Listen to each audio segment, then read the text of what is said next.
L'école de production de Limoges est la première école de production de Nouvelle-Aquitaine. Soutenue par l'État, les collectivités locales et des partenaires privés, elle offre aux élèves décrocheurs la possibilité d'apprendre différemment et d'apprendre un métier, électricien en l'occurrence. La secrétaire d'État auprès du ministre de l'Économie et des Finances était présente pour l'inauguration de l'école. Sur vous les gars pour faire du bon travail. Bonjour, David. Vous avez quel âge? 14. C'est vous le plus jeune? Ouais, j'avais repéré ça, qu'il y avait un qui était plus... bravo. Cet événement est un moment très particulier pour le directeur de l'école de production. Très particulier, ça concrétise beaucoup de travail et ça concrétise aussi l'envol de l'école. Ouverte en septembre, l'école de production reçoit depuis maintenant 2 mois les élèves en cours. L'idée de départ, c'est offrir une formation à des jeunes qui sont en difficulté, un peu en désamour avec le système classique, en partant d'un apprentissage qui aille du faire pour apprendre vers la théorie, et tout ça sur un même lieu. L'apprentissage que nous proposons à ces jeunes, c'est un apprentissage du métier d'électricien. Parce qu'au bout, il y a des embauches, les entreprises sont en attente, que ce soit au niveau CAP, donc c'est le diplôme pour lequel ils sont entrés à l'école, et puis derrière, pour ceux qui vont pouvoir poursuivre et les plus motivés, nous allons leur offrir le bac pro. Qui, à un moment, dit « ce jeune homme-là est en décrochage scolaire, il faut que l'on trouve quelque chose d'autre pour lui, le système conventionnel ne lui convient pas ». Alors, les différentes structures nous ont contactés, donc ce sont des structures que j'ai pu rencontrer pour leur présenter l'école. Et à un moment donné, ce soit des structures d'accompagnement de jeunes, que ce soit dans des quartiers prioritaires ou dans les principaux de collèges ou des associations d'accueil de jeunes mineurs non isolés, qui ont pu dire, nous on a un jeune qui correspond bien, il a envie de faire ce métier, il est en difficulté scolaire, il a un petit peu de mal avec le collège, il a un petit peu de mal pour X raisons, il a un peu de mal à rester assis en classe, il a besoin de bouger, il a besoin de toucher la matière.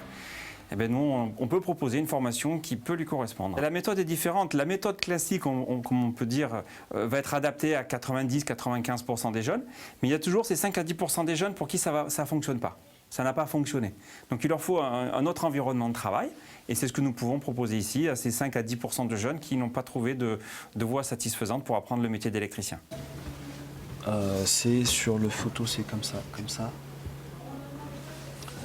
Alors, on va mettre un coup de poing là, un coup de poing là, un coup de poing là. Ok, 3 vis, toujours 3 vis.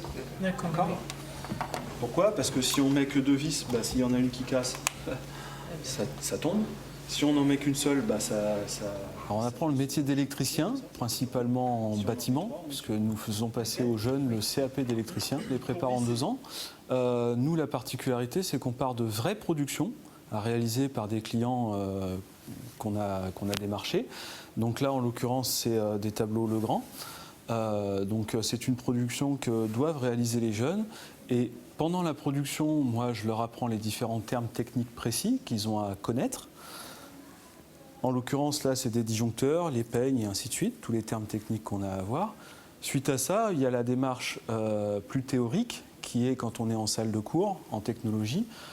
On a vu le disjoncteur, à quoi ça correspondait. Maintenant, on va savoir à quoi ça sert et comment ça marche. On met des gants. Pourquoi? Parce que les gants, Les EPI. on se protège. La plupart du temps, on essaye de partir de la pratique pour aller vers la théorie, parce que c'est des publics qui ont plus l'attention du concret, il faut toucher pour apprendre, et la théorie, c'est un petit peu compliqué.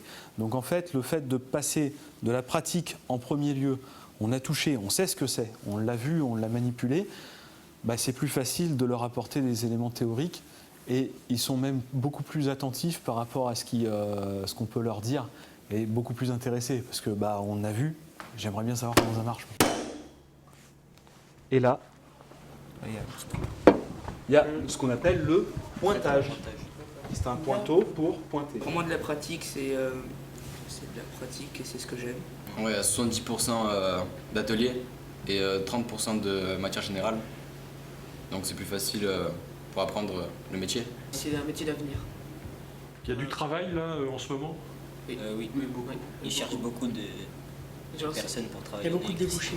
J'essaye d'adapter, on va dire, mon travail aux exigences des élèves, aux besoins des élèves. C'est une classe qui est très hétérogène, avec des élèves qui ne savent pas lire, qui débutent, qui apprennent à lire, qui ne ne maîtrisent pas forcément non plus la langue française. Mais d'autres élèves, en revanche, ont un bon niveau de français. On peut presque parler d'individualisation du cours. Pratiquement. Ouais. Donc c'est un petit peu compliqué à mettre en place. Donc en fait, aujourd'hui, nous avons fait par exemple un travail d'orthographe, la différence entre EET et EEST. On a essayé également de travailler sur un texte qui peut leur être proposé au CAP, de façon à leur faire comprendre le sens du texte et répondre à quelques questions type du CAP. Il vous reste, on va dire 1 an et demi avant d'arriver au CAP. Oui. C'est un bel objectif pour vous? Oui. Oui. Pourquoi ce diplôme-là vous donne envie? Parce qu'avec ce diplôme, on a une débouchée directement dans un travail. Professionnel.